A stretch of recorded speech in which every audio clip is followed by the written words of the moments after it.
Hello viewers, you're welcome to AAU Talks on AAU Television, and today we'll be discussing the Carnegie African Diaspora Fellowship Program.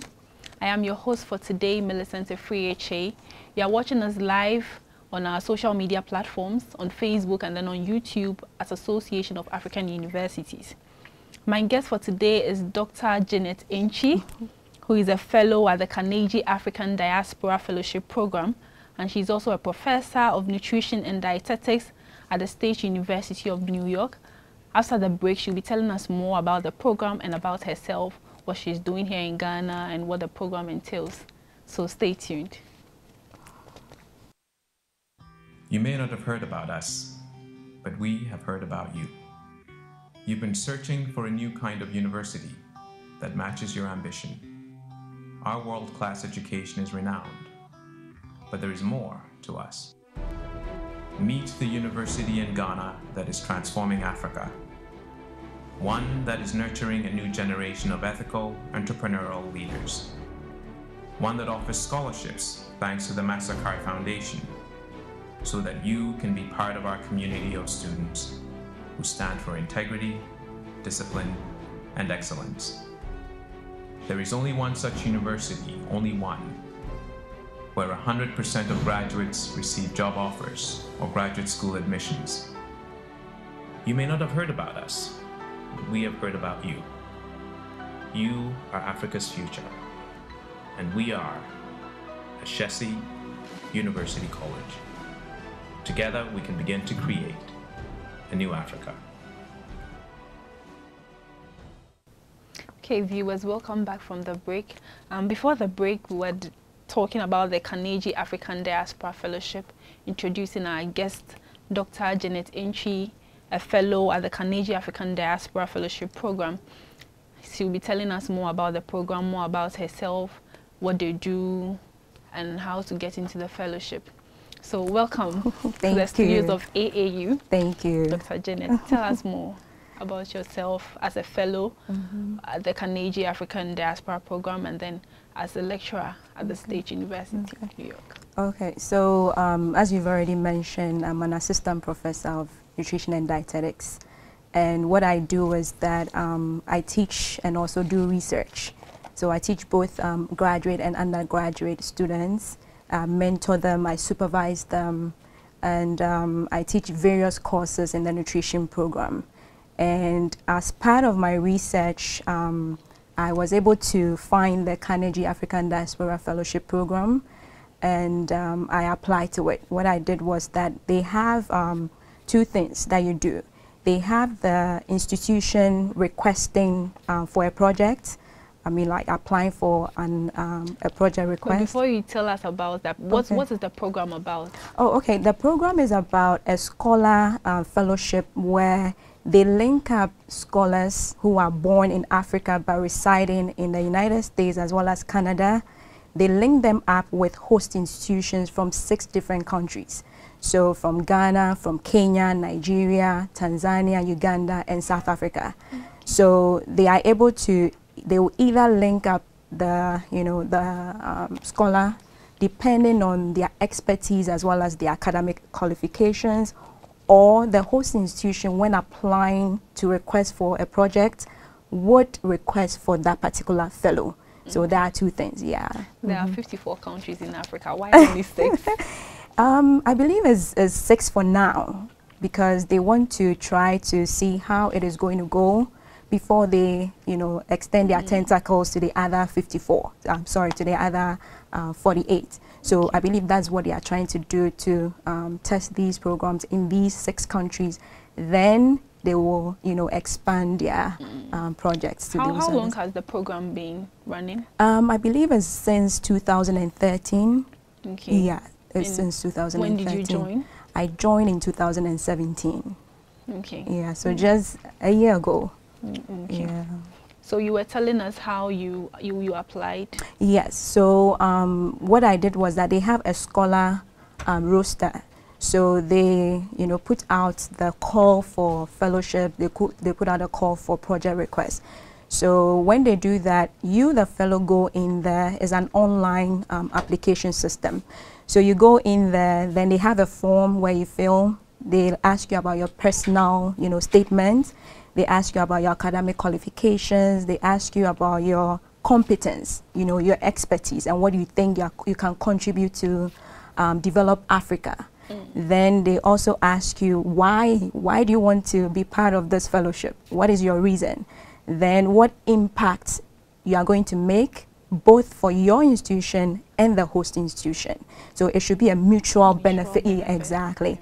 So after that, after you've done that application, you have to also submit your passport, the page for the picture page. Exactly.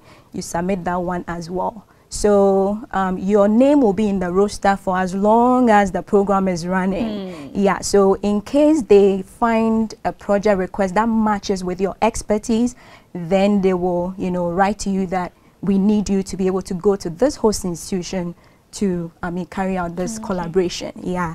Then the other side is with the host institution from these 6 countries. So when they are in need of maybe scholars from outside who have particular expertise, they put in the project request. So they go in the, whichever faculty is in that host institution, will go in there, fill in their names, their academic qualifications as well, then put in that project that maybe we need somebody to work on, this computer system, or we need somebody to collaborate with us on research, or we need somebody to collaborate with us in co-developing the curriculum, because we want to boost, the content of the curriculum. And also it can be training, mentoring graduate students, in any area, whether it's research or in curriculum development. How is this program funded? It's mainly funded by the Carnegie Corporation of New York. That is the bigger, foundation. It's called Carnegie Corporation of New York, and they are the ones that mainly give out the grant. And the grant is administered by the Institution of International Education in collaboration with an African university called United States International University, Africa. So they are the ones that, manage the program. They take care of administration. They are in charge of, like strategic planning and direction. And they are called the Advisory Council. So it's mainly funded by the Carnegie Corporation of New York. Okay, so if I understand clearly, it's just African scholars in the diaspora coming home to assist. Are there any scholarships for, like, probably in future, will there be scholarships awarded to African students here to go abroad, study, and then come back to? For that one, I don't have any knowledge about it. But I think so far their focus is for, the main focus for the Carnegie African Diaspora Fellowship Program is for Africans that were born in Africa who are residing in those 2 countries to come back here and help the host institutions. Yeah. Now let's come to you. What are you doing here? I'm on the fellowship. I'm mainly here because of the research collaboration and also the graduate student training that the host institution requested for. So that's the reason why I'm here in Ghana. Host institution? University of Ghana. Okay. Yes. Which department? It's Department of Food Science and Nutrition. Okay, so what exactly are you doing there? What I'm doing there is that I train the graduate students. We had about 20 of them. There were 8 graduate and 12 undergraduate students. So what I did was that the project requested for somebody with an expertise in nutrition care process. So the nutrition care process is a process where is used to solve nutrition related problems, and is a process that has been adopted. It was developed in the United States, has been adopted in several countries, and is yet to be adopted in Ghana when it comes to research. So they needed somebody with that expertise, in the research aspect. So after they put in the request, they requested mainly for me, specifically put in that requesting for somebody with that expertise. So that is why I'm here, and I'm collaborating with them. So when I came, I trained those 20 students in the nutrition care process. How it is done is like systematic, so step-by-step approach. So after training them, we also did a pilot study, you know, because we wanted it to be practical oriented. We don't want it to be like sitting in the classroom, you know, just telling you that do A, B, C, and D. We wanted it to be a hands-on approach where after listening to the theory, you go to the field and apply the what you've learned, the knowledge and the skills that you've done. So we did a pre-testing research among school age children for them to be able to see how does the process work. So that is what we've done so far. And also after that, we trained, okay, I should say I trained, I trained school age children teachers. So the teachers for primary schools from class 1 to class 6. So I trained them in 2 different schools. And what we did was to train them in order to be able to have that also knowledge and skills to do nutrition education intervention for these children. So that is what we've done so far. And so far, I mean, it's been going good. Yeah, it's been going well. Is there any support from the government? No, not yet. We are hoping to get support from the government. What we did also is that we did not only collaborate with the teachers, but we also sought approval from the Ghana Education Service. Okay. So our intention is that after everything, we are going to write a report and, you know, do like policy recommendations here and there to seek that the nutrition education will be incorporated into the curriculum for school age children. Do you think this program is sustainable? Yes, I believe it's sustainable. The reason why I believe it's sustainable is that right from the beginning, we decided to, you know, involve the Ghana Education Service that is in charge of policy implementation. 2, we involve the teachers. The teachers are the role models for the school age children who, you know, I mean, they are always with them in the classroom. And so we did not want to go in there and teach the children. We rather wanted to build the capacity of the teachers so that they will have that self-efficacy to teach the students even when we are not there. So that is also another area. Then the third area is that we involved the school principals. So they were all aware. The school principals were, we sought recommendation from, approval from the district officers of the Ghana Education Service. And we also sought, you know, like input from the caregivers. So what we did was that we involved the caregivers. We trained them as well on, you know, the good things that they have to do when it comes to healthy eating, healthy choices of diet, etc. And so after that, we gave them, you know, the materials that they needed to be able to practice whatever we taught them. So we believe that as we are doing it from the school, you know, side, we are also doing it from the home side. So at the end of the day, when the child goes home, there's a good food environment. When they go to, you know, the school, there's also a good food environment that has been created. So we believe that those things that we've put into place would make it very, very sustainable.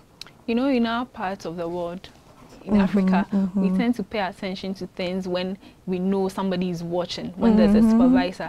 Are there any monitoring and evaluation mechanisms? Yes. So what I did was to, part of the process, the nutrition care process, one of the steps is monitoring and evaluation, nutrition monitoring and evaluation. So every week we made sure that we were in the schools where the intervention was taking place to see how is the intervention being implemented. Is it working? What is not working? What are some of the challenges that has to be addressed? So that we don't wait till the end before we are like, oh my, this did not work. So what can we do better? So that is what we've been doing so far with the monitoring and evaluation. Then apart from that also, we, you know, communicate, we have meetings, you know, to talk to the research assistants to see that how is data collection going, you know, how, what problems are they facing when it comes to analysis, to, you know, data entry management, etc. And my collaborators and I have also been, you know, exchanging emails, having meetings among ourselves, calling, you know. So that kind of monitoring is going on. And I am supervising the Accra, you know, research assistants, those students that we train. and my collaborator is supervising them in the Eastern region, because we did the intervention in Accra and in the Eastern region as well. So every week there's somebody there making sure that things are being done the way that they have to be done. Okay. So how has the impact been?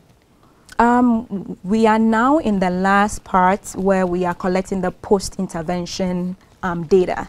But from the, feedback that I get from the students as well as the teachers when, I go for monitoring and evaluation, is like they are so grateful for the program.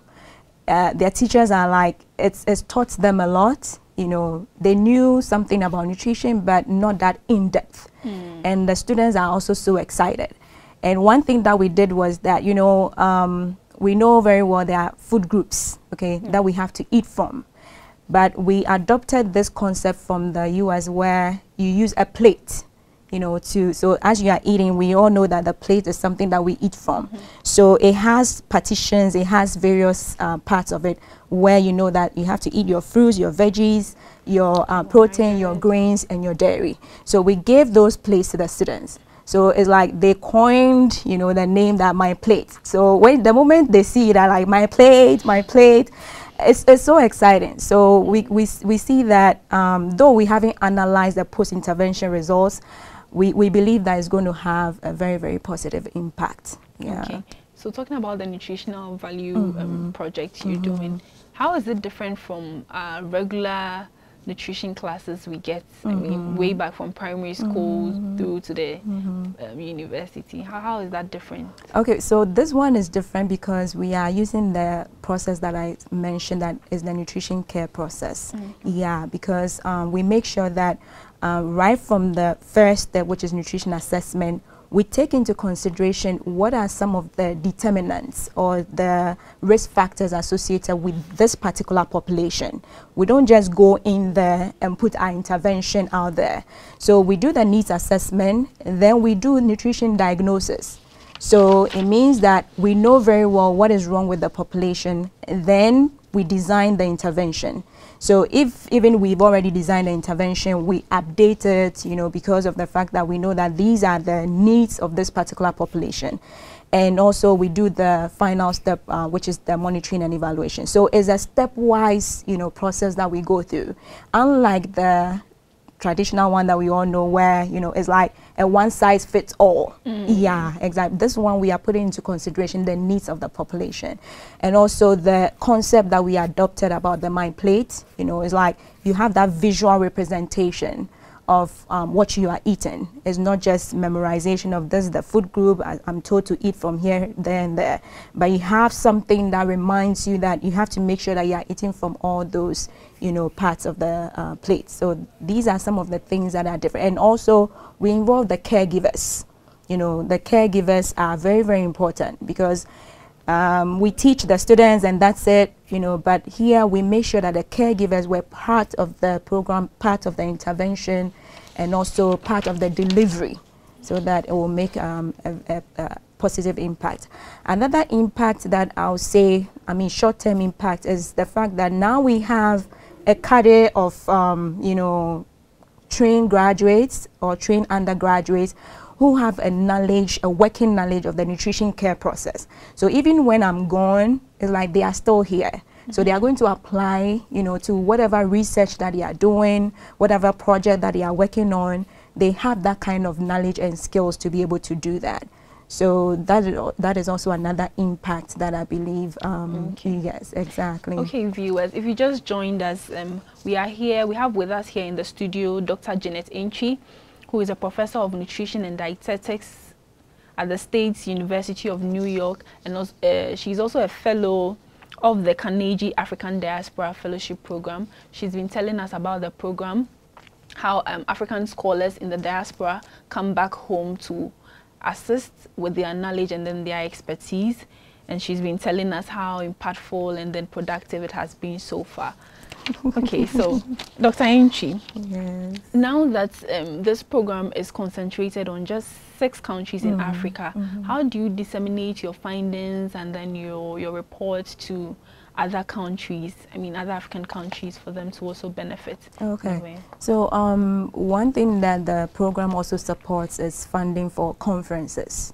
Yeah, so they fund conferences where you can go and share your findings, or you can share your project, your research with those other countries. So that is one thing. And another thing I believe is through publication. I believe when we are able to publish our results, it will be out there to serve as an example for the other African countries to be able to benefit from it. And also, I believe that through the reports that we are even writing, it will be available online. So that, because I know of various projects that have been carried out in Africa that are available online. The moment you Google it, you find it. And so we can also disseminate it through that. So I haven't thought of media yet. Maybe that's also another way that we can share the results with the other African, because one of the long-term objectives that we had was that it's going to serve as a model, for the other African countries to also benefit from, to use and, benefit from. So I believe that it will be a very, very great thing to do, to, present at conferences, publish, disseminate the reports, and also put it online so that they will have access to it. Okay. Okay, viewers, we're going for a commercial break. When we return, she'll be telling us about some of the challenges she's faced here in Ghana, and then as a fellow of the program. Stay tuned. The Federal University of Technology, Akure, FUTA, was established in 1981 to promote science and technology education in Nigeria. FUTA has 8 schools: School of Agriculture and Agricultural Technology, School of Sciences, School of Engineering and Engineering Technology, School of Earth and Mineral Sciences, School of Environmental Technology, School of Management Technology, School of Health and Health Technology, School of Computing, and the School of Postgraduate Studies. The university has also grown rapidly in terms of student enrollment, with a population of approximately 20,000 undergraduates. In addition to the 8 schools, FUTA also has specialized research and allied centers for ease of academic and research administration. FUTA enjoys flourishing academic relationships with several reputable centers of excellence in teaching and research. Over the years, the university has contributed tremendously to national development through critical research, breakthroughs, and production of more than 25,000 graduates who are trailblazers in different areas of the economy. The university has carved a niche for itself in cutting-edge research. It's won and is hosting the World Bank Center of Excellence in Food Security. It also hosts the West African Science Service Center for Climate Change and Adapted Land Use, WASCA, financed by the German government. FUTA emerged the winner of the 2015 edition of the National Mathematical Championship for university students, among other distinctions. FUTA remains one of the most peaceful universities in Nigeria, one university with calendar stability and predictability that prides itself in high-caliber scholarship, professionalism, manpower development, and science, technical, and engineering education. FUTA, technology for self-reliance. Hello, viewers. Welcome back. And this is the AAU Talks. We have with us here Dr. Janet Enchi, a fellow from the Carnegie African Diaspora Program and Fellowship Program. She's been telling us about the program and then her mission here in Ghana as a fellow at the University of Ghana, helping out with collaborations and then research. Okay, so, Doc, do you think the beneficiaries of the program will enlarge to African Americans? You mean in the diaspora, like in abroad? Or? Yes, abroad. I mean, scholars, African American scholars coming down. Okay. For now, I believe that they are just looking at African-born scholars. Yes, for now. I believe maybe they have certain plans, to, expand it to include those African Americans, that is those who are born over there in United States or in Canada. But for now, what I know is that it's mainly African-born scholars who are residing over there in the US and also Canada. Okay, so tell us some of the challenges. Challenges, you know, Ghana, sometimes things move so slowly, you know. Exactly. It can be very frustrating when, you know, you want things done, because this is a fellowship that has a time limit. They can either give you to finish your project within 21 days, within 30 days, within, you know, how many days that you want. But the limit or the end point is 90 days.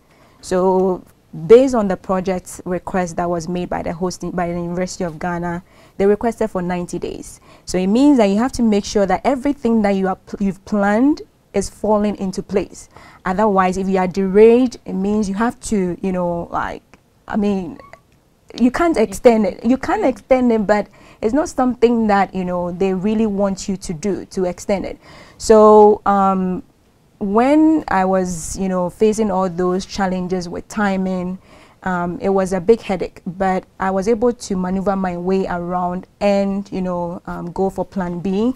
For example, when for one of the schools that we had an intervention, what happened was that the headmistress had traveled, and you know, we had to make sure we were using the PTA to recruit the caregivers, you know, but because she had traveled, they wanted to wait for her to come before they do the PTA, and that was going to be in November. Meanwhile, we had to do the intervention for 6 weeks. So you can imagine, I have to be going by December 1st. So from November to December 1st, there's no way exactly.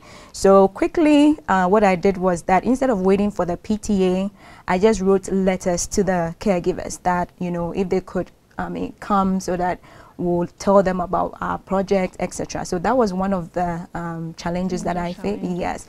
And also when it comes, you seem to have a plan B. So it was, I just thought, like, I mean, on my toes. I was like, oh my goodness, what do I do? You know, so that was something that really, really helped. And also another challenge is that, you know, this is for the nutrition education that we train the teachers to do. It is not part of their main teaching, you know, workload. So it's like you are adding something extra to their workload. And they won't be very happy exactly. About it. We were fortunate. Most of the teachers were very happy to do it because of what they were learning from it. But it is the other teachers who were complaining, you know, that, I mean, it's taking, you know, the time of their students, etc. So that was another issue with the project. But when it comes to training the graduate students as well as undergraduate students with the nutrition care process, it went smoothly. There weren't, I didn't face any challenges with that. The only challenge that I faced was implementing the intervention when it came to the school-age children. So I think that worked out, you know, well. Okay. How long have you been here in Ghana? Since September. Yes. And do you have plans on return? When are you supposed to leave? December 1st. Yeah. Do you have so plans this on returning? Yes, it's something that I hope to do, because what the program also allows for is that you can still collaborate with your host institution or another you know, institution somewhere else, and you can do that. I think you have 3 opportunities to do that. Yeah, so you can be funded for 3, like up to 3 times. Yeah, so have you, sorry, just go on. So that is what I'm hoping for, that, you know, I'll get another opportunity to continue the collaboration with them. Apart from the University of Ghana, have you collaborated or have you had networks or partnerships with any other institution in Ghana? No, so far no. It's only the University of Ghana. The University of Ghana. You haven't tried on your own to establish some contacts? It's other universities where... It's KNUST, Kwame Nkrumah University of Science and Technology. I went over there, you know, for my bachelor's, so I have some links and networks, connections over there. So that is where I'm trying to see, you know, whether I can form that collaboration with them as well. Okay, yeah. So what would you plan on doing there? So what I plan on doing there, I actually read pharmacy over there. So, you know, there's people think that there's no connection between pharmacy and nutrition, but I believe there's a strong connection. Because I thought so yeah, there's a strong connection when it comes to people taking in dietary supplements, meal supplements. You know, although these are considered pharmaceutical products, they are still nutrition-related products. When it comes to nutrition support, like feeding people through the tubes, etc., they have some pharmacy aspect of it when it comes to calculating the doses of medications, etc. But it also has that nutrition aspect where you have to feed the person nutritionally through those tubes. So I'm also trying to, you know, bring these two fields together and try to see how can we, you know, collaborate when it comes to training or building the capacity of pharmacy students in nutrition, because it's one area that when you're in school, you are not taught, you know, with nutrition education. So it's also something that I hope to explore further. Will there be future collaborations with industries? No, for now they don't allow fellowships. Yeah, academia. it's solely how do you call it, higher education institutions. Exactly. And even when I remember seeing something on their website when it comes to even NGOs, you know, like educational, you know, related NGOs. So they have to collaborate with, like they have to be with a higher education institution so that they can work with a fellow. Yeah, so. But yeah. Personally, you haven't thought of, I mean, exploring the industry? It's something that maybe I'll consider. Once you've brought it to my notice, I think maybe I will try and see what will come out of that one also. Okay. Okay, so viewers, if you just joined us, this is AAU Talks on AAU Television, discussing Carnegie African Diaspora Program, Fellowship Program, where African scholars in the diaspora come back home to Africa to share and impact their expertise and knowledge.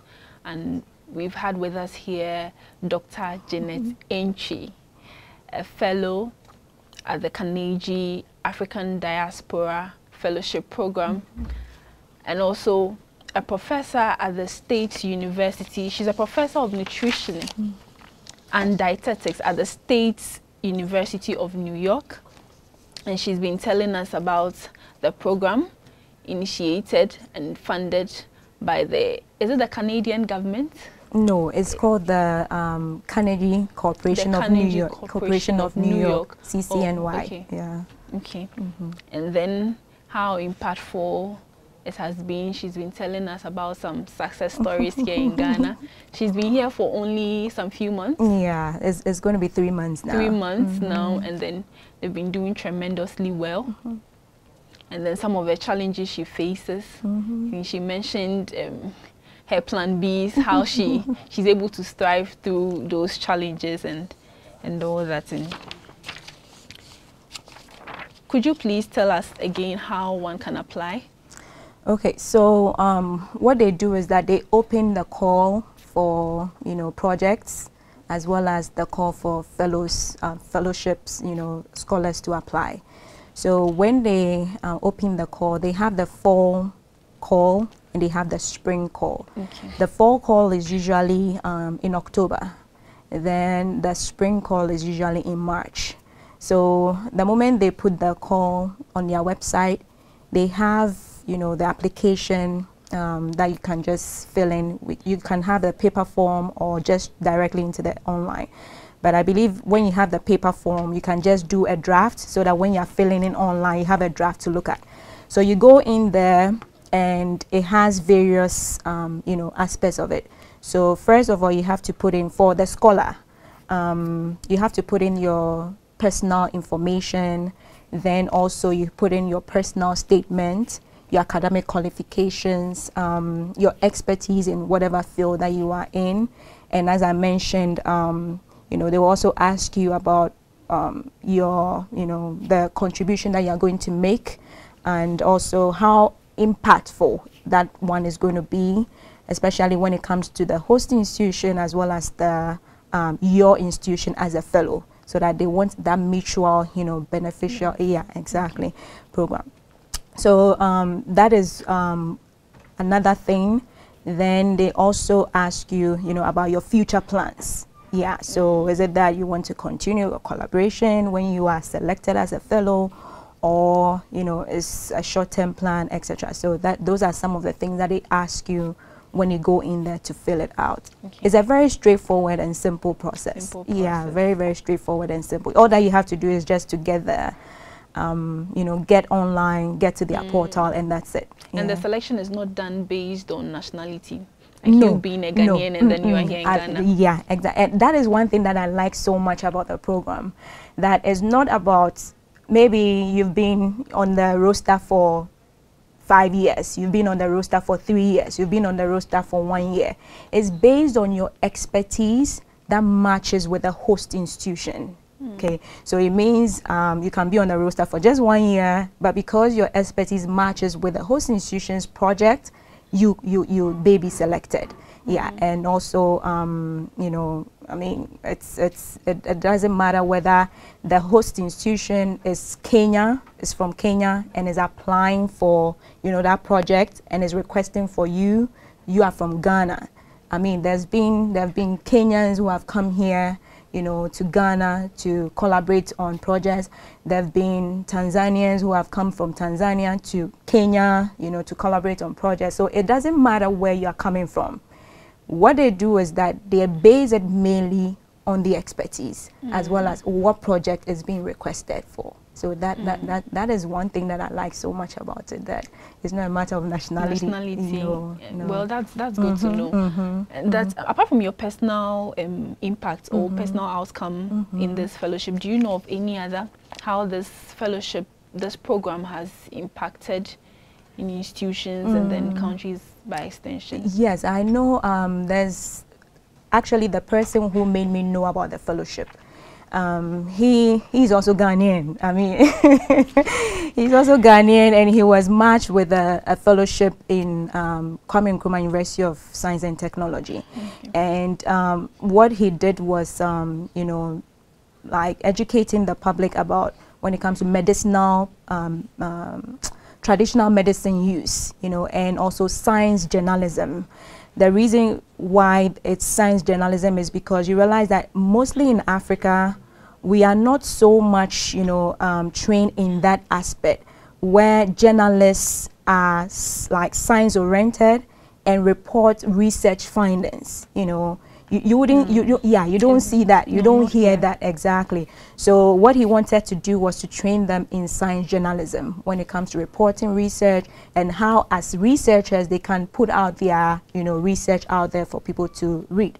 And that has been very, very impactful, because with the young faculty that he trained as well as the graduate students, it's something that they are now doing, when it comes to working on their dissertation or their thesis.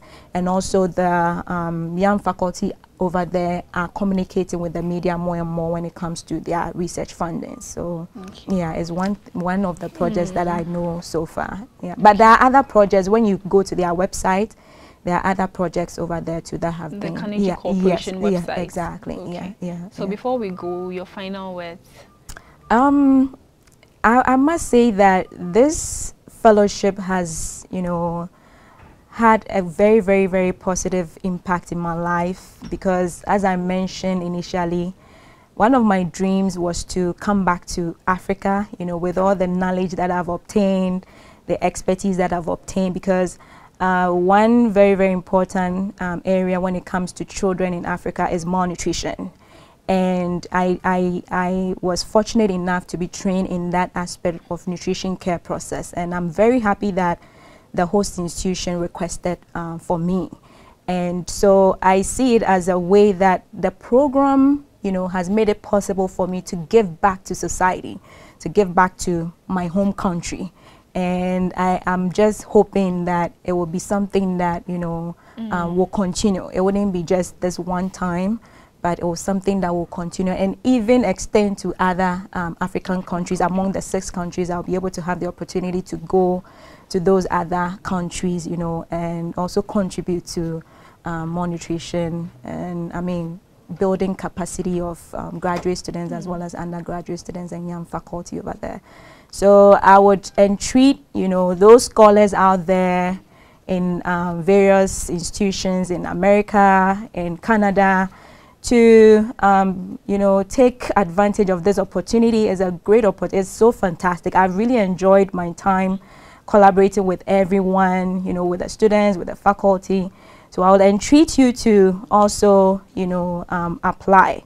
It's very easy, it's very straightforward, and is a good, you know, thing that you have on your CV. So that is what I was saying. You seem so interested about coming back home to give back.